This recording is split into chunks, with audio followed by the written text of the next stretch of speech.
that tied to the Nubians that were here with the Native American, or like the Native American influence? Let's get that straight.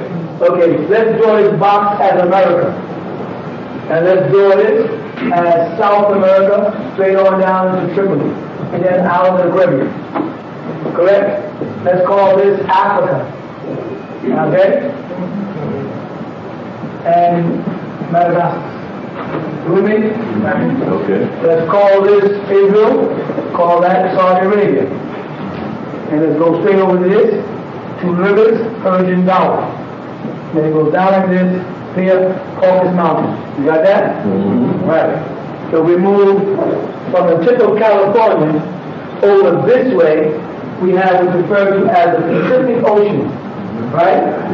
Over here, we have the Atlantic Ocean. And over here, we have the Indian Ocean. Got it? Yeah. Okay. Over here is China. China is directly across from California. A short journey. However, if you were going to leave the United States to go to the Far East, as they call it, they will make you fly from over here in America, New York Kennedy Airport, or one of the international airports, all the way across to Europe, port in a European country, and then fly over, port to another European country, and then fly over to the Far East, instead of letting you fly straight across. All right? Oh yeah. What happened is, the people on this part of the land, called America, this upper part was called a maxim. Right? This is called Atlantic. Got that? Yes. This was called, South America was called a maxim. And all the out of the Caribbean, all the part of it, straight down was called a Yucatan, just tips of Sicily. You understand? This land was called Sudan, or Shoda. You follow that? This did the Red Sea or Reed Sea did not exist, and this was all one piece. Later became known as the land of Sheba or Kush. Straight up to the Persian Gulf. You with me? Okay. So far. Okay. Now, the indigenous people of Atlantis were you, all that. The Mexicans bred what later became known as Mexico. They were your Mayans and your Aztecs. All of these people were dark black skin, big lips, big nose, and nappy, kinky hair. Not straight, not curly. Right? You understand? All right. Back then, this was all together the Greeks and the Mizraimites or Kemites from the word Chem referred to that as a land in the west in the book called Coming Forth by Day, the Egyptian Book of the Dead, which I have finished translating as a whole, and you'll have that in a hardcover. It's finished. These people spoke about the great land across that small sea at one point, and then they said through the bushes there's a great land with great kings. Talking about here, Atlantis is what Plato referred to that because of the Atlantic Ocean. All right, the Bermuda Triangle is right in the center. When you push all these pieces back, they all fit in perfectly, and then you leave the Bermuda Triangle open in the middle. That was our power source. It's the only part of Atlantis that went underwater. The power source is what the demons, the Luciferians, sunk. And now they're trying to activate them with generators, and they got the sounds off the coast. Anyway, so the cherubs occupied this side of the land. Right? Okay. No, they were Terus who came here to Earth with an extra chromosome, a 47 chromosome. You follow that? And they mixed in with the original Chen dynasty, which when you look up, you will find also look like black-skinned, woolly-haired people, the indigenous people of the planet Earth. These Cherus mixed in with these people and produced your Chinese people. Right? They had a larger brain. Because the Cherus have a larger brain. They have the appearance of Down syndrome because Mongoloidism is a result of a 47 chromosome. And you'll see the Chinese eyes and Mongoloid children's eyes are the exact same.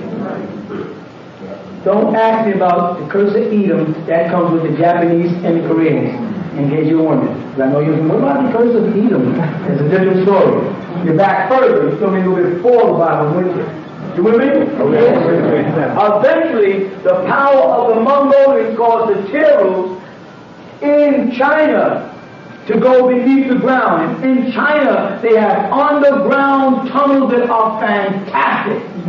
And if you go to Disney World and you go into Epcot and go into China, there's a big temple of the original Chinese temple. You go in there and they show you a round screen, and the man who's narrating from China takes you into the underground tunnels right there, and he shows them to you. And this is where the Cherus entered and went underground and left the Chen dynasty ruling, which became one of the first dynasties of all time. Do me some research if you don't believe. Got it? They made ships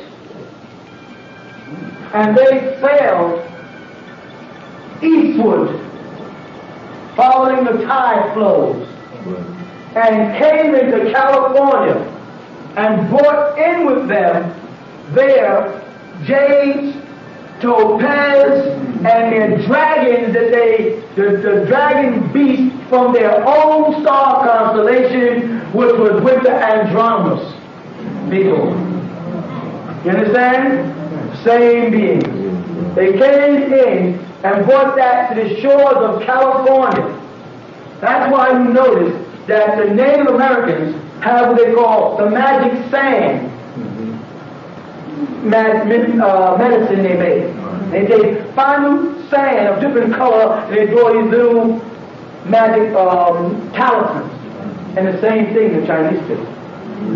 The dragon dances, the feather, the same thing. The mask, the coloring of the faces, the stone, the fine ivory work, the jade work, the topaz. All of this is the exact same culture. Now, the Cherus mixing in with them, having no here, because their chemistry is their chemical structure is different, produce hollow hair. Each strand of hair is hollow, something not of this earth before. All Chinese people aspire to curl their hair. The reason why they wear that straight hairstyle is because regardless of what they do, they can't curl their hair. They can put it in rollers and it will fall out because their hair is hollow. Are you with me? Yes.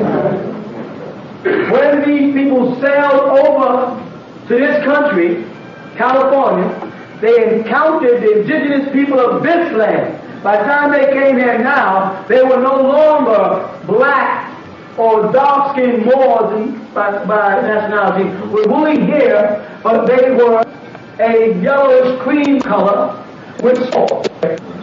All Chinese people aspire to curl their hair. The reason why they wear that straight hairstyle is because regardless of what they do, they can't curl their hair. They're mixing in with their daughters produced what's called the Native American today. And the Native American today also has hollow hair, like the Chinese. And if you look at the Native Americans, they range from black or African looking all the way to Oriental looking. Some Mexicans look just like the Chinese. Now, then you have another group of Native Americans that look like East Indians, like some of the Seminoles in Florida. Yes, because later on, East Indians crossed all the way up to the Bering Strait, came down, and mixed in with Native Americans, producing your Eskimos, who are a little darker in complexion. And then they kept on moving down and thus broke off into tribes by incident. Miss Pierce, meaning my nose is pierced. Seminole, meaning to run away. Creek, meaning we traveled the route of the creek. Blackfoot, meant I walked through the black swamps of the Carolinas.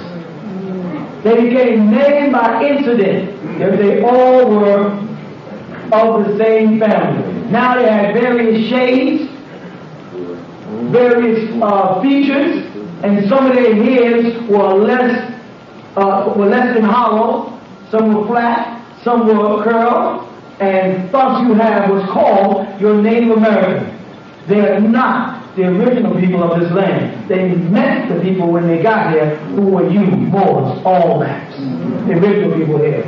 On the other side, you'll find that back then, Africa, South America, all the way to Chile was all one land that we lived on.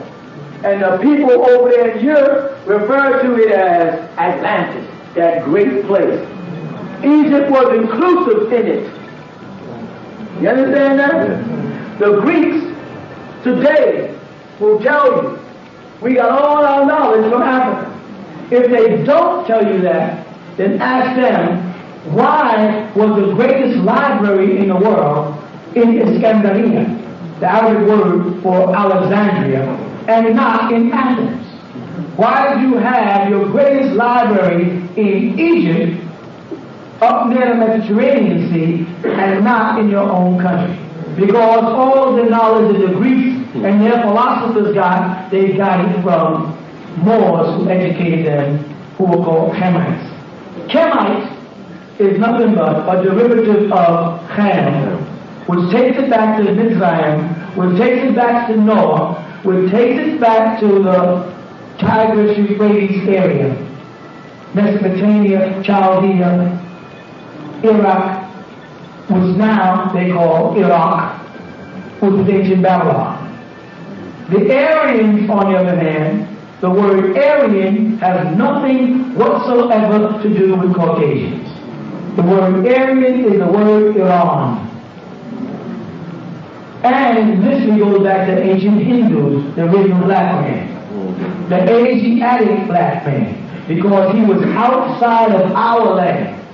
And when you got outside of our land, you was on what we call the Orient, where the sun rose, because we were in the west. So we looked over and we saw a rock come over the east. So the word Asia, the Arabic word, where they get the word Asia, means Orient, which if you look up means where the sun rises. So those people who lived on that side out of our land, where Nod began, the land of Nod in the Bible, they were called Asiatics. So you had Asiatic black men from India, the Asiatics, which are the Orientals, and then the Caucasus Asiatics, which are the Caucasians. You see that? Yeah. When you ask a Caucasian, what is the white race, he can't tell you. He uses the word white race in order to engulf many people's successes, to make himself appear to have done something over this period of 6,000 years. When in actuality, when you isolate them by name and put them in the genes, you'll find they've done nothing. So when you meet one of them and they say, we Europeans, you say, we Europeans? What country are you from? And they say, French. Say, well, the British don't like the French. So the contributions of Britain has nothing to do with the contributions of the French. And the Germans don't like the British or the French. And the Irish don't like the British, the German, or the French. So let's break you back down into individual tribes and families. And then let's see what you have contributed. And the answer is, as Hitler would say, zilch. Nothing. You understand? So Hitler the kook set out to unify all of Europe so that they can say, we as a white race, we did this and we did that. But the other part of the Caucasian family was not in agreement with Hitler's principles of the New World Order, opposed him, and cut off their own nose to spite their face. You follow that? Their greatest fear is extinction. And extinction only comes from racial mixing. That is a progressive gene versus a regressive gene. And we can mix with any race of people 4 generations and still be Moors. No race can do that. So the total concentration is on how to keep us from becoming a nationality, nation, or race, but rather make us a color and a thing. So they made many names for us: Negro, Afro, Rastafarian, Hebrew Israelite, Black Muslim, Muslim, Sunni, Shiite, Colored, Coon, Spade, Jigaboo, Horse Monkey, Yardie, Birdhead, Nigger. But they won't call you more. And they make you a thing so they don't have to classify you in legal documents, or you may demand representation in their system as a Moor. You may say, I'm entitled to, according to the Constitution, representation. I cannot be tried without a jury of my peers, and my peers would have to be my nationality in order to be my peers. So thus, they make you eliminate the name Moor, which is undocumented in the country, and have you calling yourself everything but Moor, so you are not entitled to the rights that would link you back to the Olmecs and give you back the Native American title, link you back to Sudan and Egypt and give you back your, and link you back to Sumeria and Persia and give you back your true nationality. Because then you will be classified by record and deed and history and doctrine and Bible and Quran and Bhagavad Gita as the ancient ones. By that, you mean the oldest ones. You'll be the Akbar of the Allahu Akbar.